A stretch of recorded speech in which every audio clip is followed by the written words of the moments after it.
tahu apa itu bimbingan kelompok. Sebelumnya kalian sudah pernah mengikuti kegiatan ini belum? Sudah. Di SMP. Dapat jelaskan ya tentang kegiatan bimbingan kelompok. Itu layanan yang diberikan oleh guru BK kepada sekelompok individu yang bidangnya itu ada kelompok itu. Terus dan nantinya itu kita membahas secara dinamika kelompok itu. Jadi tujuannya itu agar kalian bisa memperoleh informasi dan pemahaman baru tentang berbagai aspek kehidupan gitu, dan terutama tentang karir gitu ya. Terus selanjutnya Bapak nanti berharap kepada kalian pada saat kegiatan bimbingan ini kalian sukarela dalam menyampaikan pendapatnya gitu ya. Kalian bisa jujur gitu ya apa adanya. Terus ya nanti kalian aktif ya, semuanya dimohon untuk aktif ya, karena di sini kita bareng-bareng belajar bareng-bareng gitu. Oke. Sebelum lanjut lagi kita kesepakatan waktu ya, kesepakatan waktu lebih dahulu gitu. Dari kalian, dari anak-anak, kira-kira waktu bimbingan kelompok ini membutuhkan waktu berapa menit?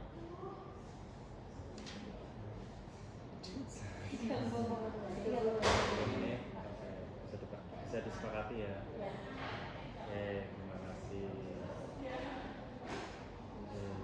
Sebelumnya Bapak ingin perkenalan terlebih dahulu ya.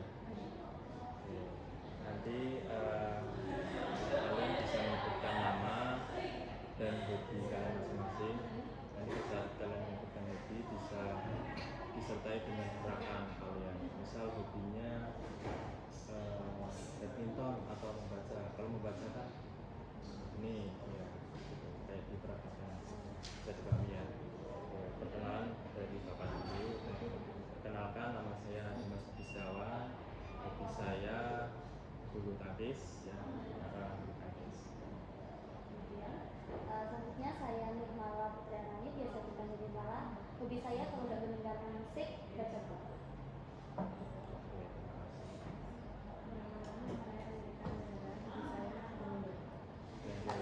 kasih.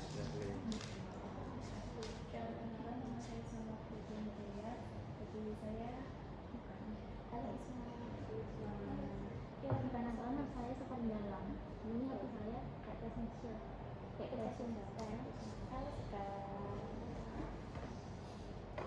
Nama saya Budi Sandra Pratama. Hobi saya olah minum kopi. Oh, minum kopi. Oke. Bukan nyamuk nanti. Oke. Positif ya. Atas Ibrahim. Hobi saya bermain di rumah. Oke. Gimana peragaannya? Misalnya Jalan. ya maksudnya main dia ML. misal main mabel. Oh, main game. Ya boleh. Perkenalkan, nama saya Kaila Mayanda. Hobi saya mendengarkan musik dan berdoa. Yes. Halo Kel. Dan bermain basket. Yes. Banyak sekali ya. Perkenalkan, nama saya Safa Kulitan Supani. Hobi saya berenang. Hobi saya traveling. Traveling. Oke. Terima kasih sudah memperkenalkan diri kalian ya. Sebelum kita lanjut, apakah kalian sudah siap nih lanjut pemaparan materi informasi? Sebelumnya Bapak ingin bertanya pada kalian, apakah kalian sudah ada bayangan cita-cita atau karir kalian untuk di masa depan gitu? Kalau saya sih antara enggak ya, sekarang belum pasti ya. Jadi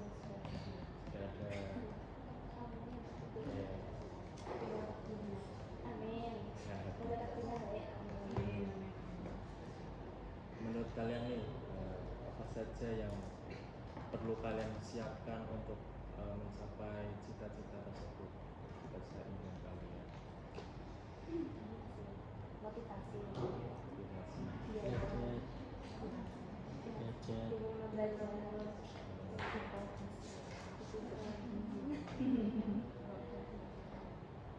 Saya nggak boleh ya.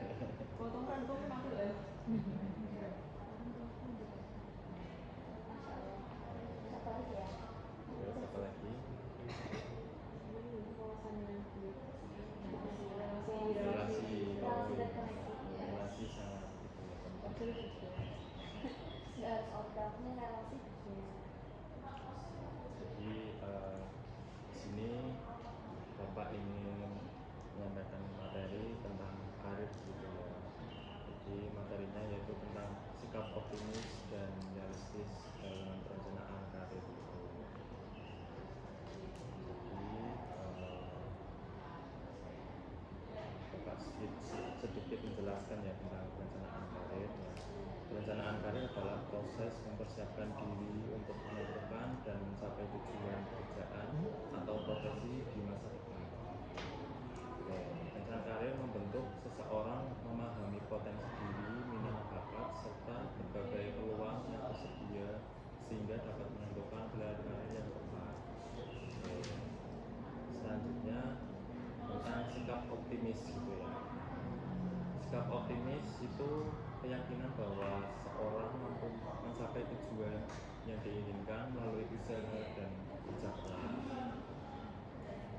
Jadi sikap optimis ini sangat penting ya dalam perencanaan karir kalian gitu. Karena terdapat beberapa poin. Yang pertama bisa menumbuhkan semangat dalam meraih cita-cita impian kalian. Jadi kan kalian sudah bilang nih kalau cita-cita kalian sudah ada di bola bayangan gitu. Nanti kalian di situ harus ada sikap optimisme. Yang kedua membantu seseorang tetap berusaha meskipun menghadapi kesulitan dalam mencapai masa depan kalian kan pasti nggak harus mulus gitu kan, terdapat rintangan dan tantangan. Nah di sini sikap optimis ini bisa membantu kalian untuk tetap berusaha gitu terhadap tujuan kalian masing-masing. Dan yang terakhir meningkatkan rasa percaya diri terhadap kemampuan diri kalian. Jadi kalian bisa pede kalau kalian optimis kan jadi pede. Dan selanjutnya itu tentang sikap realistis nih. Selain optimis, kalian juga perlu memiliki sikap realistis. Sikap realistis berarti mampu melihat kondisi diri kalian dan situasi kalian secara objektif. Dalam perencanaan karir, sikap realistis membantu peserta didik untuk yang pertama memahami kemampuan, minat, dan bakat yang dimiliki. Jadi kalian itu harus bisa memahami kemampuan kalian, diri kalian masing-masing, dan juga minat dan bakat. Terus yang kedua mengetahui peluang pendidikan dan pekerjaan yang tersedia. Jadi sebelum kalian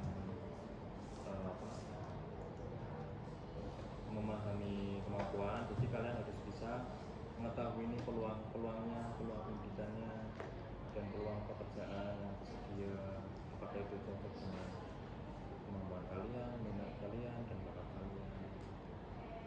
Dan yang terakhir mempertimbangkan tantangan yang mungkin harus dihadapi. Nah, yang tadi pas sikap optimis itu kalian kan harus bisa ibaratnya bisa menghadapi segala tantangan gitu ya. Nah itu sedikit penjelasan ya dari Bapak, semoga kalian bisa memahami. Nah sekarang kita masuk ya sesi diskusinya.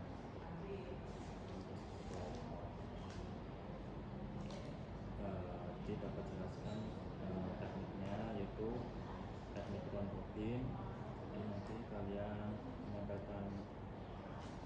pendapat atau jawaban gitu ya, secara giliran saran jadi setelah Bapak memberikan materi layanan, Bapak ingin sedikit memberikan pertanyaan ya mengenai cita-cita. Bapak ingin bertanya mengenai cita-cita atau karir yang diinginkan oleh kalian itu apa?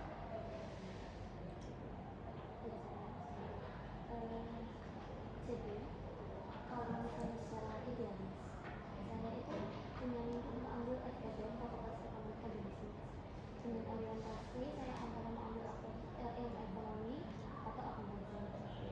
Nah, tapi kalau saya berdasarkan lapangan dan saya inginnya tuh ambil ilmu ekonomi terus jadi pengajar seperti jadi pengajar atau dosen atau guru SMA yang dimana nanti saya bisa membimbing anak-anak untuk belajar ekonomi, mendalami ekonomi.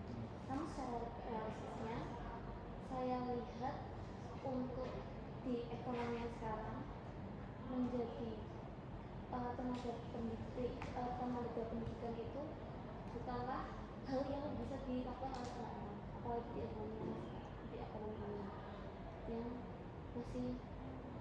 masih perlu banyak perkembangannya. Dan setelah saya diskusikan dengan orang tua saya, maka saya itu memberikan saran apabila bagaimana kalau misalnya saya ambil pekerjaan akuntan atau ambil akuntansi dan menjadi akuntan supaya nanti atau nanti berhenti bagian kreatif korporasi supaya itu pemasukannya tetap, karena kalau misalnya di diskusi kemarin itu ternyata akuntan itu berarti pendapatannya stabil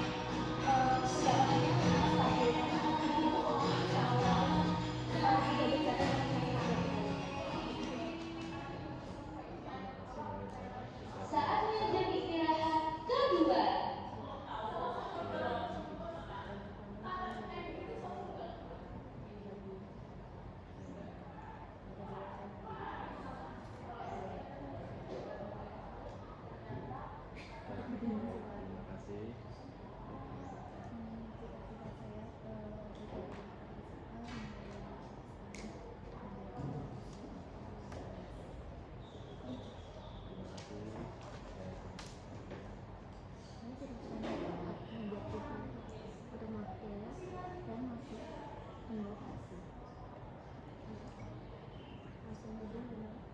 Terima kasih.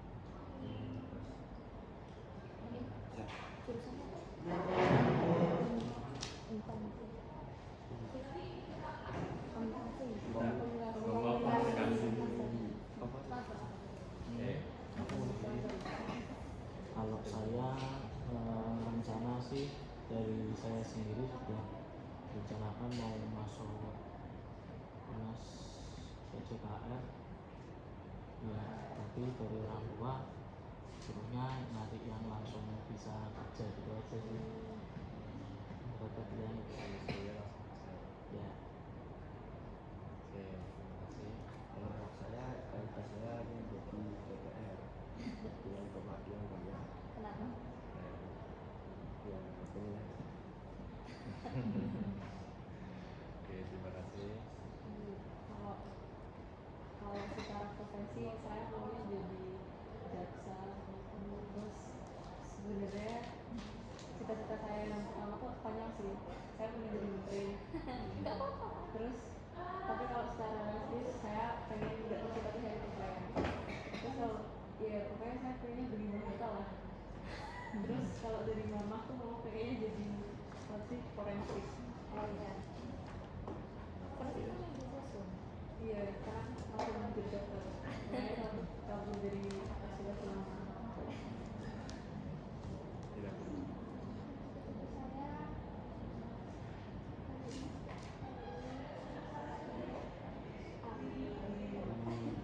People itu. Basic. Terima kasih ya. Kalian sudah menceritakan cita-cita kalian. Semoga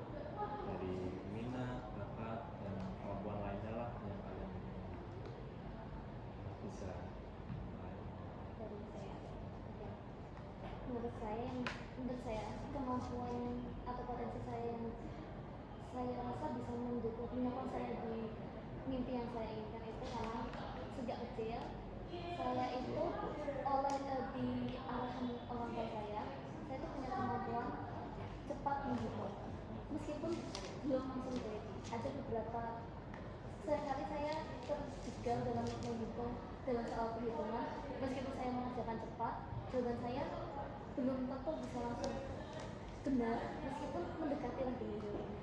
Nah dari potensi yang secara besar itu dilihat kayaknya Nirmala ini diarahkan ke masa depan yang dekat dengan hitung-hitungan atau tentang perakiraan. Jadi sebenarnya saat saya selama saya masih SD sampai SMP saya selalu mendapat nilai tinggi di IPA daripada IPS. Namun saat saya masuk ke SMP kelas 8 dan kelas 9 saya melihat kakak saya yang punya orientasi di sosum itu punya jalan yang tidak kami kira yang di luar perkiraan kami ternyata lancar sebagai murid sosial dan humaniora.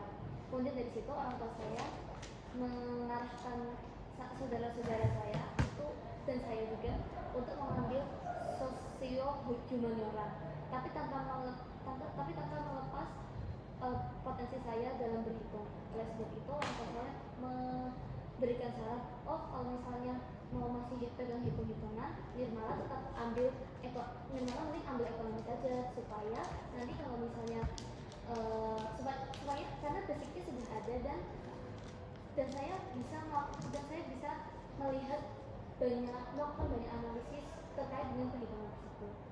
Dan demikian saya juga didukung untuk ikut lomba-lomba ekonomi dan akuntansi. Jadi saya rasa dari bibit-bibit lomba ini saya bisa ini bisa menjadi potensi. Ini adalah salah satu bukti bahwa ini menjadi potensi saya dalam menyokong cita-cita saya.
Saya sih dari kecil memang sudah suka olahraga ya itulah, dan sampai sekarang ada pegangan kalau semisal masuk ke PKN saya sudah masuk di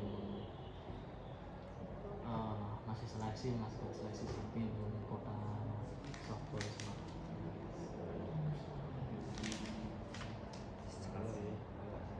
sebenarnya sudah tahu sama si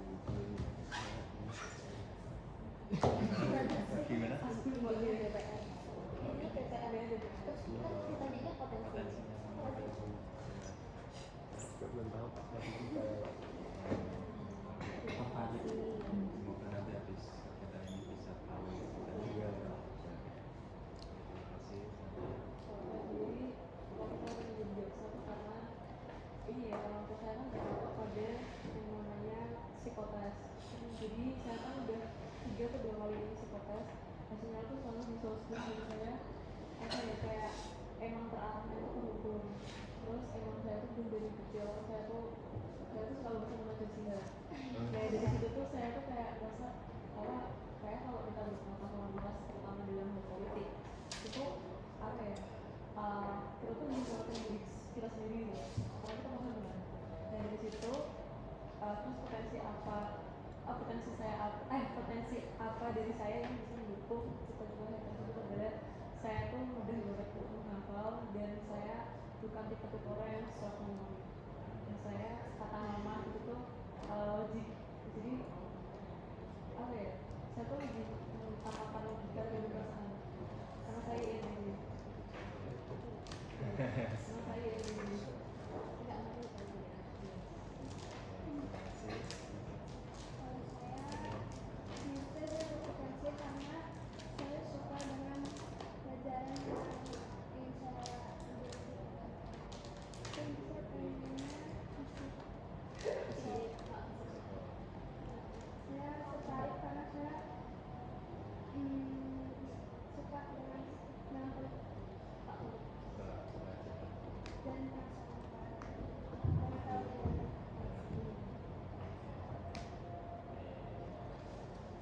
Setelah kalian menyampaikan potensi diri kalian, jadi kalian tahu nih apakah potensi diri kalian itu cocok nggak sama cita-cita kalian.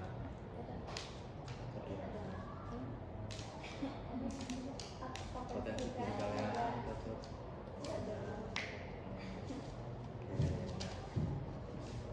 Sekarang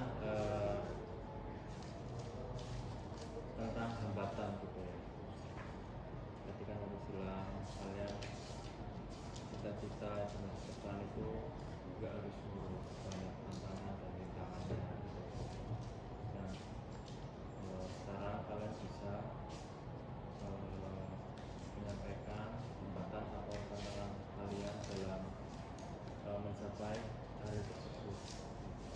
Kalau dari saya itu ada dua sisi, ada yang internal dan eksternal. Kalau dari internalnya saya sendiri itu, saya tuh masih suka kayak saya gini, saya tuh suka banget buat jadwal untuk ngerjain tugas gitu. Termasuknya adalah di bagian eksekusi.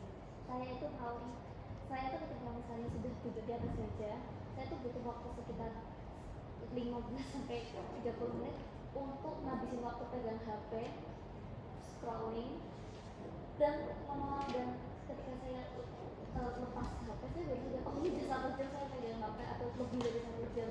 Nah, padahal itu tidak masuk ke dalam list time management saya, dan itu menghancurkan jadwal eksekusi jadwal saya.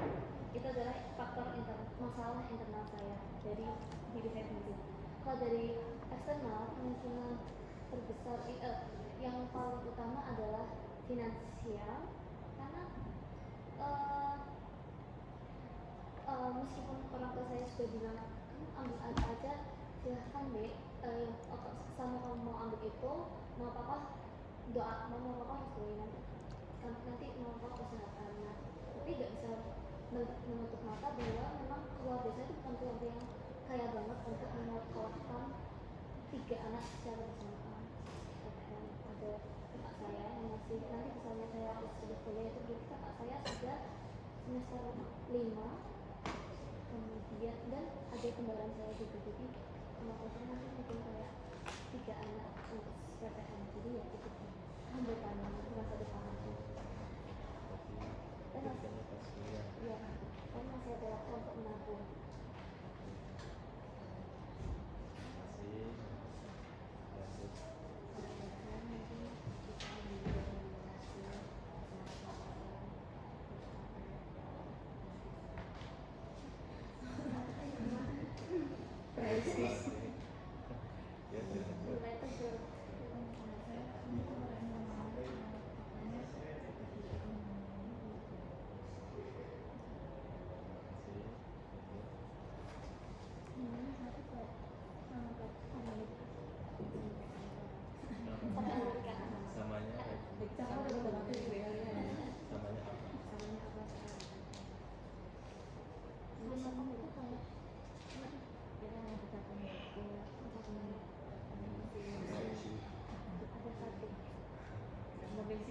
Bukan.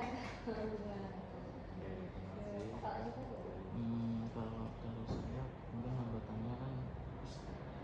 juga pernah tanya-tanya kalau di PJKR itu kan ada harus portofolio apa gimana tuh namanya, itu kegiatan pertamanya itu. Terus kan itu portofolio kan seperti harus ada piagam ya. Itu saya kan jarang kayak nyari info lomba yang berolahraga terus ada piagamnya ya, itu aja sih. Dari situ ya. Ya. Pembuatan portofolio berarti. Masih lanjut. Saya sama kayak Oh, sama semua. panas. Saya kreatif kok. Hambatannya malah. Kayaknya tuh kayak itu nggak sih sama hambatannya sama sih.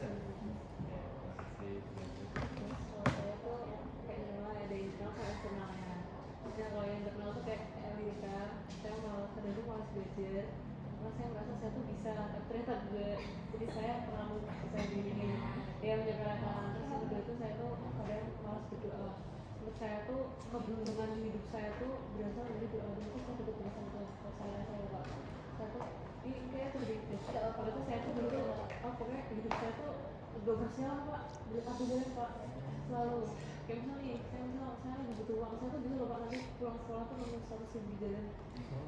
Sebelum itu pak hidup saya tuh saya tuh kayak gak mau apa ya, gak mau kalau misalnya saya dekat sama berdoa, saya akan berdoa karena bisa berdoa karena saya percaya hobi saya tuh berasal dari doa. Masya Allah. Jadi Tuhan tuh apa ya, semesta tuh udah percaya gitu loh pak.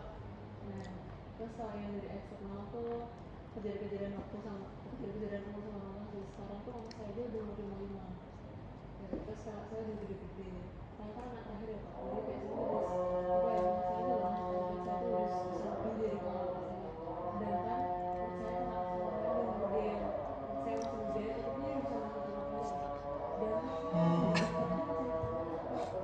dan saya 3 tahun udah kerja pak. Jadi kayak ya itu sih beratnya sih kayak ya dari orang usaha ya pak, tapi dari saya nggak ada pak. Saya tuh kalau bisa tuh kayak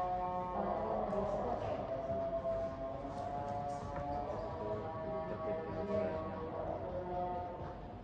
Masih.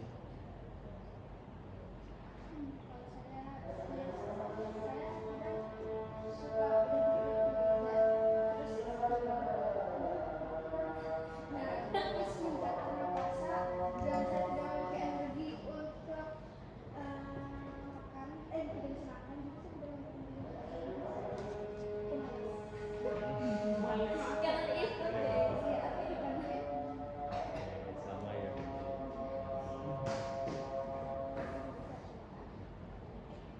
Terima kasih ya sudah menceritakan hambatan-hambatan kalian, karena biar kalian tuh tahu nih hambatannya yang kalian susah dari segi apa gitu. Jadi kan ada yang dari susah nih nyusun portofolio, kan nanti bisa dipelajari lagi. Oke, selanjutnya langkah-langkah atau strategi kalian dalam mendukung pencapaian karir di masa depan.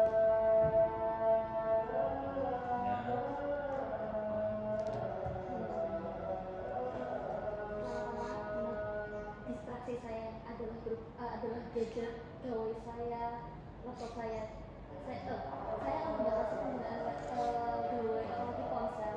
Untuk belajar saya harus banget pakai gawai, kalau enggak pakai gadget, karena kalau enggak saya bisa ngapa-ngapain. Materi saya semuanya ada di internet, ada secara daring semua. Jadi setidak-tidaknya pemain saya itu bisa di semua. Semuanya harus saya mati, harus saya matikan, saya jawab, saya taruh di kamar orang tua saya, jadi saya bisa belajar.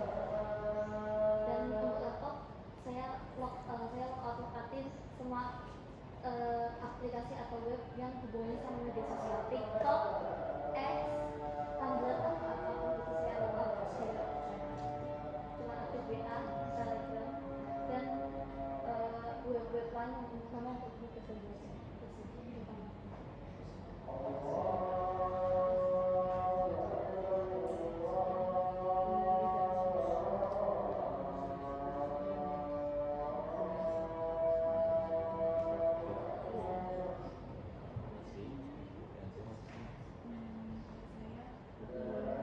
saya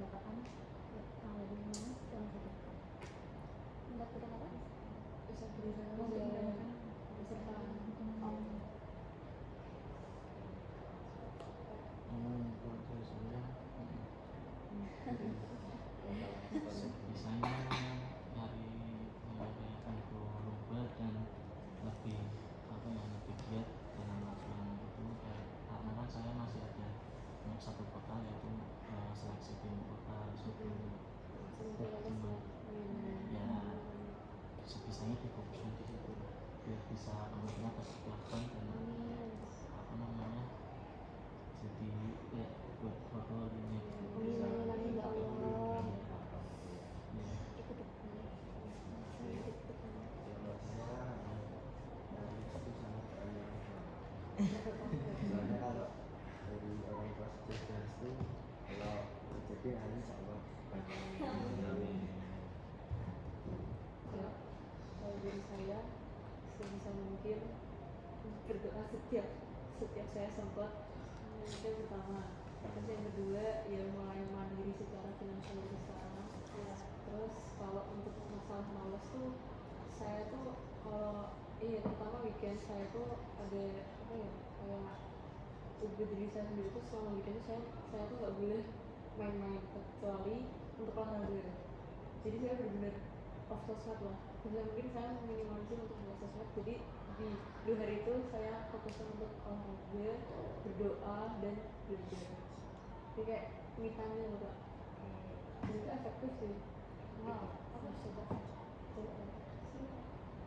Kalau saya lebih merasa malas dan itu lebih dimotivasi. Udah aku mau bisa. Aku support Semuanya. Dari sendiri teman Dari ya gimana ya? Kata sudah. Oke, makasih ya. Oke. Kalian kan tadi sudah menceritakan yang pertama cita-cita, terus potensi diri kalian, ya, khususnya hambatan kalian, dan juga langkah-langkah atau strategi kalian. Dan kalian jadi tahu nih ya 4 poin tersebut. Jadi apakah 4 poin tersebut bisa membantu kalian untuk mencapai cita-cita tersebut, atau mungkin masih ada kendala sedikit, itu kan nanti bisa refleksi.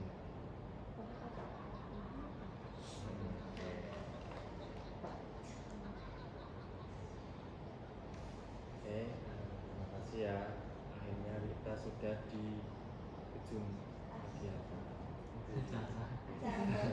Dan kebetulan ini sudah waktunya 30 menit ya. Iya. 30 menit ya.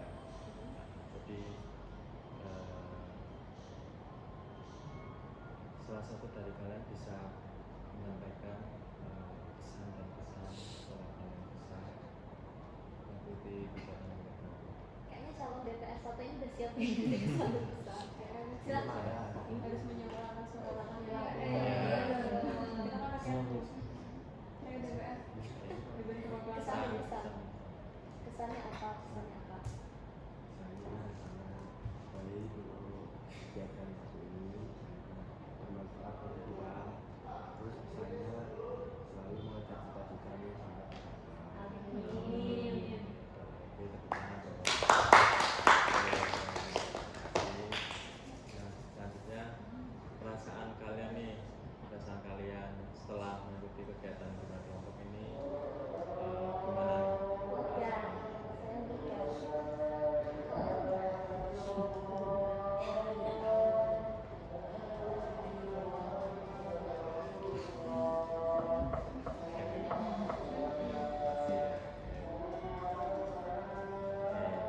Selanjutnya ya,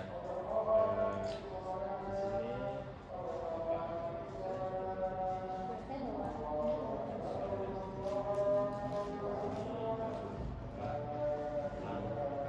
evaluasi hasil, dimana nanti di sini ada poin-poin, ada 8 poin ya, jadi bisa kalian baca sendiri.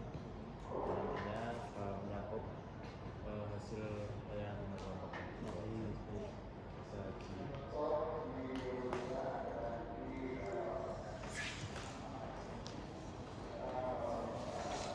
Wes. Oke,